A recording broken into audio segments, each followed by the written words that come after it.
Hi.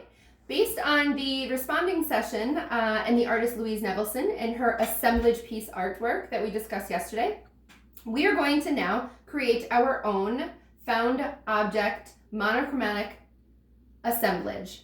So this is how we're going to get started. We need to talk about one word here, and it is cohesive. Can there be two ways to describe cohesive? There are. So cohesive could be sticking things together. And cohesive also means the action or the forming of uniting something to be a whole. When we're arranging our found objects, we need to keep two things in mind. We need to make sure that they are cohesively stuck to our backing, and they also make sense as a united whole. So we have a variety of pieces here that we are going to use in our assemblage, in our found object assemblage sculpture. And then we are going to paint it a monochromatic color. So let's get started. Right now, we are going to take a look at my teacher's example right here, a monochromatic assemblage sculpture. And these are very similar to the pieces that I used in my teacher's example of found objects. So let's get started. We're going to go shopping for some of these objects. I'm going to find some of my objects. And you can see here, I have titled some of these pieces. And I'm just going to carefully think about the objects and sharing with the rest of the class. Why would it be important to use a variety of different shapes and different sizes?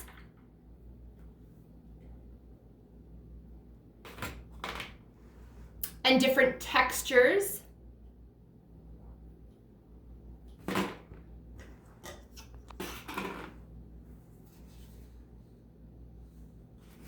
And once I am finished with finding my objects, I'm going to go back to my seat. And I'm going to start taking a look at what I have chosen in detail. And from there, I'm going to use the pieces that I've chosen to create my found object assemblage sculpture. So can an artist create a story by some of the pieces that they have chosen? What do you think? Can you create unity and make these found objects tell a story in your piece? And could you arrange them in different sizes and shapes and textures? Would you want to arrange them all randomly, or should it be a unified piece? Why do you think so? Can you create a focal point within your piece? And how would we go about doing that?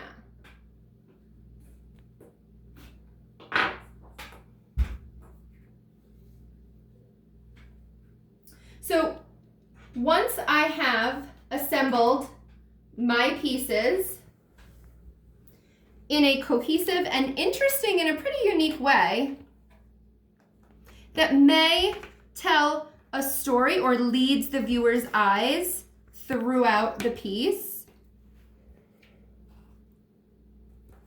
I then, once I am satisfied, I will then want to hot glue down my pieces. And if you have additional space, you can go back and shop for some additional pieces that might make your piece more interesting or create a focal point. It is your choice. The rules for our hot glue station are as follows. You want to point the hot glue gun in safe direction towards the objects. When it's not in your hand and in use, it should be stood up on a metal stand, not on its side. The glue stick is placed in the top of the slot and will melt and ooze through the metal trigger, the metal nozzle in the front. You will squeeze the trigger gently. Do not create large pools of glue. Replace the glue stick when it is empty. Do not touch the metal nozzle. Avoid any contact with glue to your skin. If contact does occur, you wipe off immediately. Stop and place the glue gun in the stand and see your teacher immediately. Glue only one side of the piece with appropriate amount of glue in a line or a drop. Immediately attach the other piece to it and press gently for several seconds until the glue secures the object. So let's get started. I might want to leave my pieces where they are and glue them individually.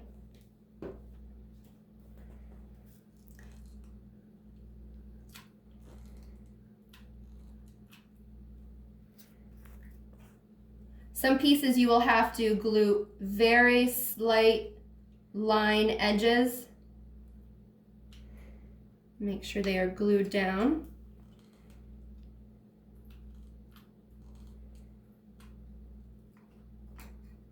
So that didn't stick, so we need to get along the edges to make sure that the fork will glue down. Now I'm holding for a few seconds just to make sure that that works.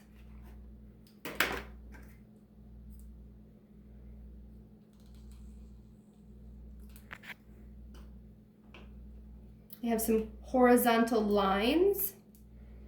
Do you think an artist has a particular direction that they choose to go? You may want to do that in your piece.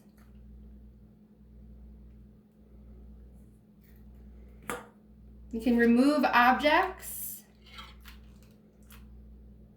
and place them where you have originally placed them. Small drop of glue compared to a line of glue.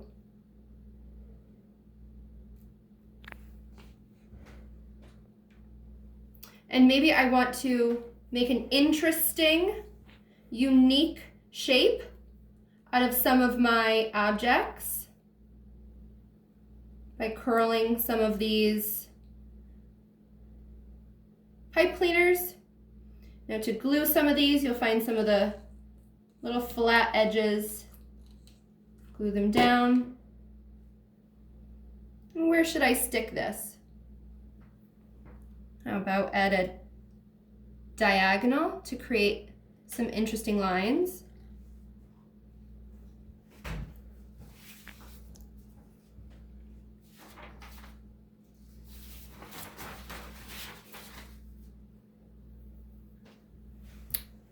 You can also overlap and stack some objects as well. Why would an artist want to overlap and stack objects?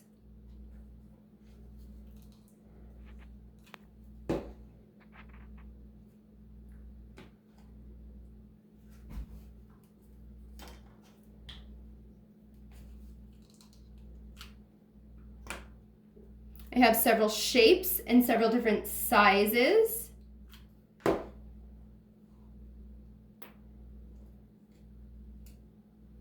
I have different textures within my piece.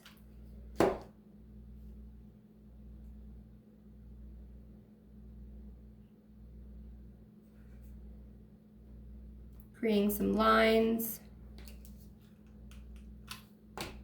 I see that there is some depth created, some shallow spaces, some spaces in between. If I've done my job right, nothing will fall down.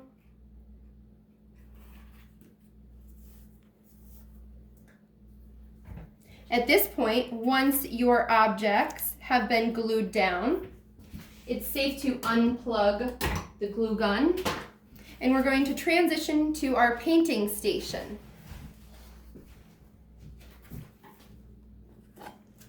If you take a look at the teacher's example, I have used one color. Using one color is called one color, our monochromatic color scheme. The artist chooses one color.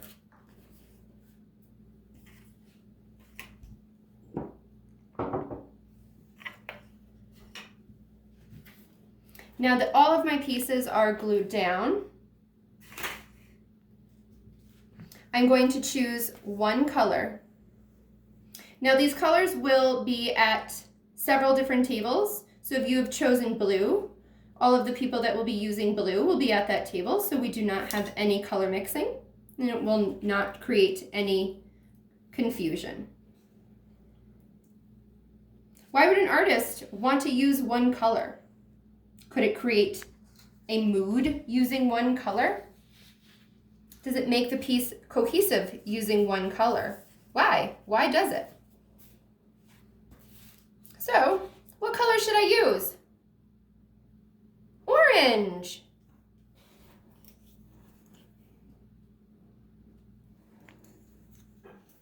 So I'm using acrylic paint. Nothing's perfect. So I'm going to use maybe several different style brushes to get into some small spaces. And now I'm going to cover my entire piece with paint. And I'm also going to paint the inside of my box, my shoebox lid, in and around all of my pieces. So you see, I have to get the paintbrush in and around all these pieces. Why would the artist want to cover the entire project with paint? I don't want to leave peekaboo spaces. And this may require to have several coats of paint.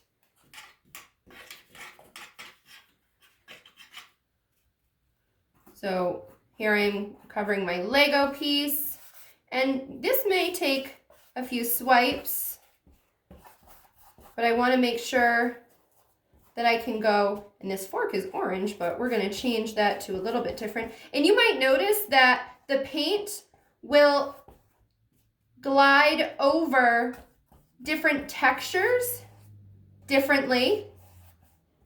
And why would it do that? Why would the paint stick to some of the pieces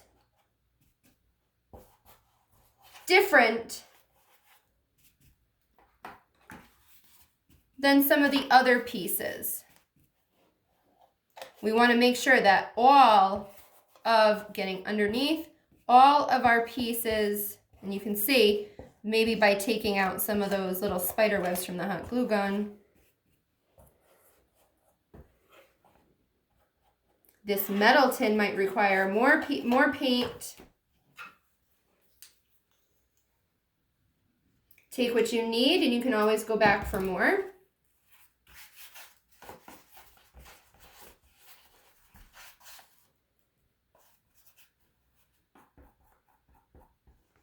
I'm making careful choices with my brush strokes so I can cover my project completely. And it will probably also cover the outside of it as well. Making smart choices with my paint. And we're going to cut to when this is completely covered in orange, and you can see the final project. In the end, you will have a monochromatic assemblage art sculpture with found objects from the classroom and from home with hot glue and painted with one solid color.